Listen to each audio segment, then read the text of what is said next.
think about more Qur'an than you ever have. You're going to memorize Qur'an this year in Ramadan. You're going to love reciting it, love listening to it, love talking about it, love listening to its explanation. This is what you're going to do. This is going to be your month of Qur'an.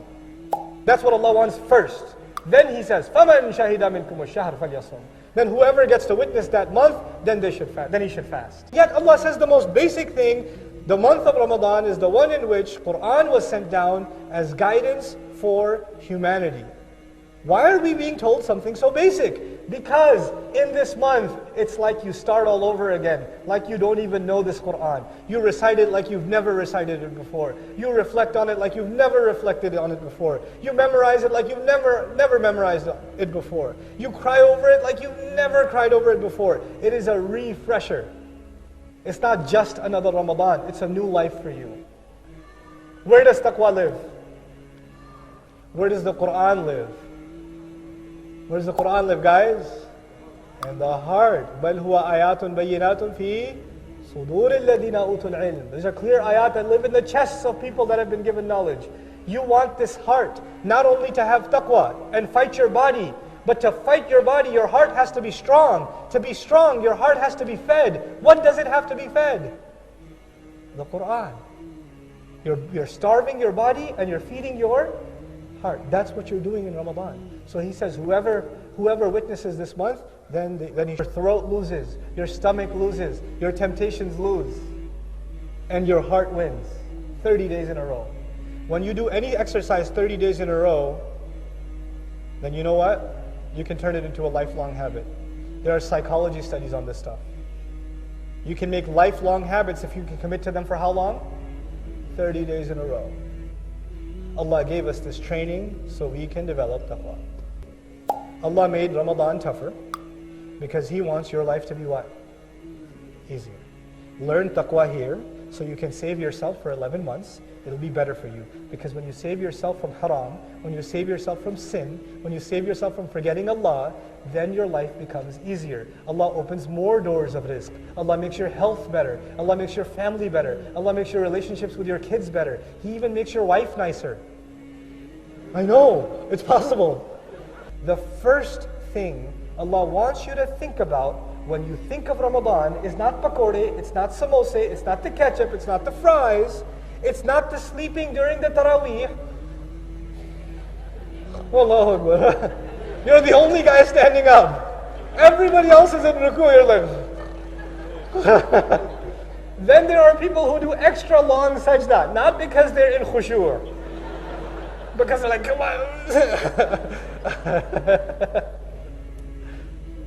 That's not what you think about when you think about Ramadan. Qur'an is telling you, when you think about Ramadan, you will have to think about what? First and foremost, the fact that the Qur'an, the greatest gift of Allah, the fulfillment of the dua of Ibrahim alayhi salam, was given to you in this month. When you do training, then you're going to ask to do even more, yes? But when you finish this training, Allah will ask you for more or for less? He's going to ask you for less. Does it ever happen to you that you eat after Ramadan and still feel kind of guilty? Yeah? That's pretty good training. Now you're even thinking about the halal.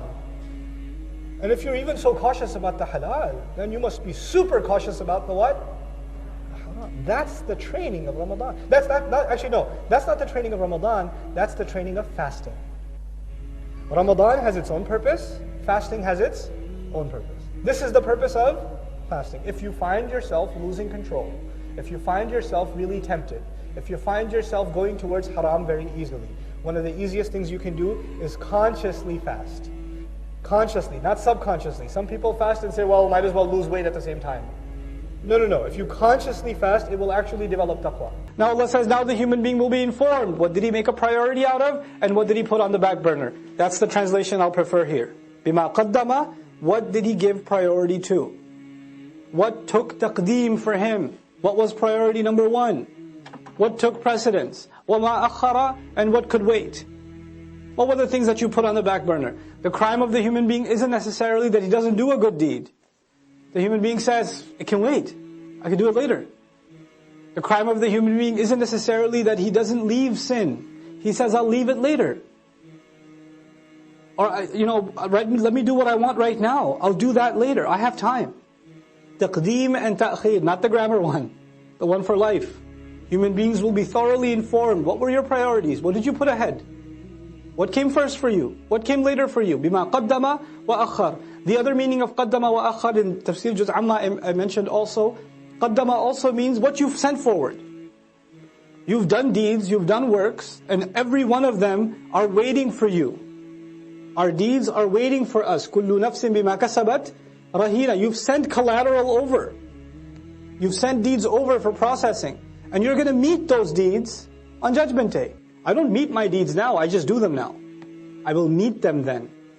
وَوَجَدُوا مَا عَمِلُوا حَاضِرًا. They're going to be standing face to face in front of their salats. If your salat was lousy, you'll be standing in front of a lousy salat, staring right at you. That's what it's going to be. If you were lying, cheating, backbiting, angry, arrogant, condescending, whatever you were, looking right at you in the face. And then you're going to say, Mali hadal kitab. That's the reality of it. Bima qaddama wa akhar. What did he make a priority out of? What did he put on the back burner? This is one of those life-transforming ayat. The human being will be thoroughly informed. This was your priority. This is what you spent time on. This is what you did with your free time. This is what you thought can wait. You had all these dreams. I want to memorize the Qur'an. What did you do for it? How many seasons of how many TV shows did you watch instead? That was a priority for you. What you wanted to memorize? Oh, but it can wait though. Inshallah, one day, when my heart is purified, then I shall start. بِمَا قَدَّمَ وَأَخَرَ بَلِ الْإِنسَانِ. No. Yes, on that day the human being will be given thorough news, but it's not like the human being's blind now. Rather, the case is that the human being, عَلَى نَفْسِهِ, against his own self, basira, is fully insightful. There is one person that knows so much about you, and nobody else knows about you. And besides Allah, and that's you. You have an insight into who you are, what your flaws are, what your limitations are, what your capabilities are, what your strengths are, what your weaknesses are, what opportunities you avail, what opportunities you get lazy about. You know that about yourself more than anybody else. And you and I decide to lie to ourselves. We just decide we're not going to have an honest conversation with ourselves, and about ourselves with Allah. We don't want to have that honest conversation.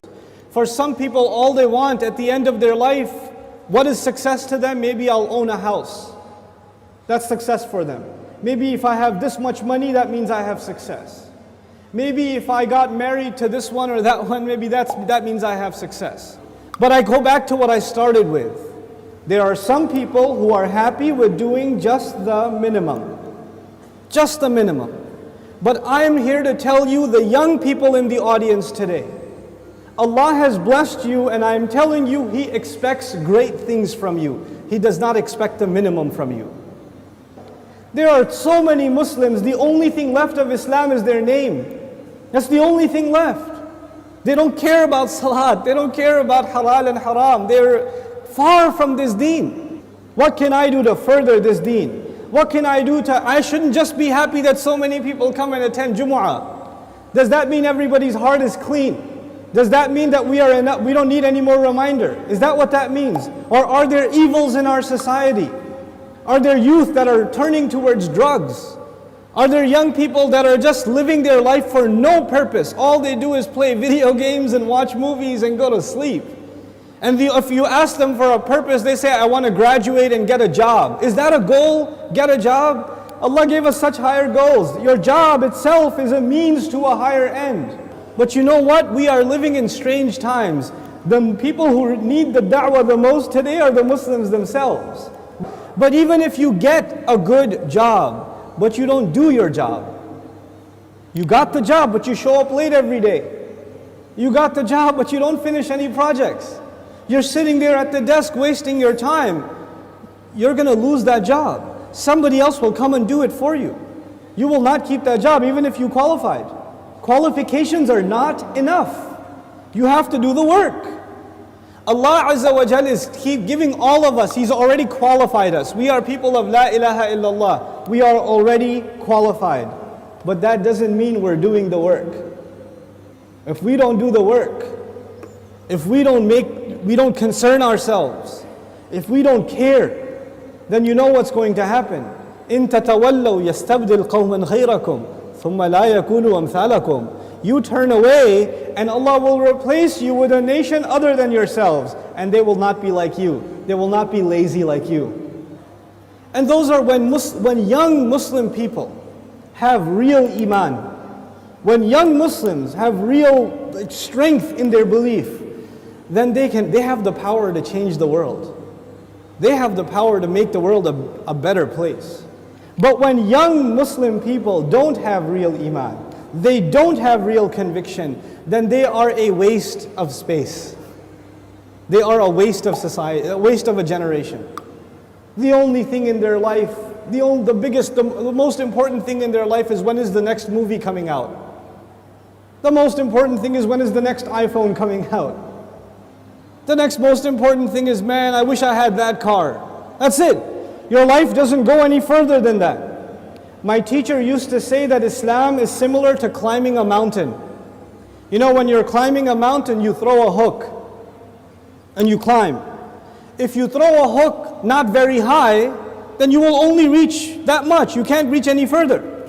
If your goal is money, if your goal is a six-pack, if your goal is a car, if your goal is a promotion, if your goal is entertainment, if your goal is girls, whatever your goal is, then you're only going to get that, you won't get anything else. But if your goal is something higher, to serve something more than yourself, you don't live a selfish life. You want to live for the sake of Allah and for the benefit of others. That's how you want to live. Then you will benefit yourself definitely, but you will be honored in the eyes of Allah because you set your goal much higher. Our deen in this beautiful ayah, Allah Azza wa Jal describes it, قُلْ هَذِهِ سَبِيلِي. This is my path. As-sabil is a path. And you know what? Allah did not say in this ayah, قُلْ هَذَا دِينِي. This is my deen. Tell them this is my religion. This is my Islam. This is my truth. This is my book. He didn't describe it with any other language except this is my path. And all of you know a path is like a journey. So Islam itself is being described as a journey in this ayah. What does that mean? That means in any journey you have to make progress, right? So even if you take one step, you are more closer to your destination than the day before or the step before. Every single moment you are making progress in a journey. And in this ayah, Allah's Messenger says, sallallahu alayhi wasallam, this religion of mine and this religion of yours and ours, Islam, is a journey, which means I am supposed to do something more for this deen than I did yesterday. And I'm supposed to do more tomorrow and more tomorrow and more tomorrow. I'm supposed to go further.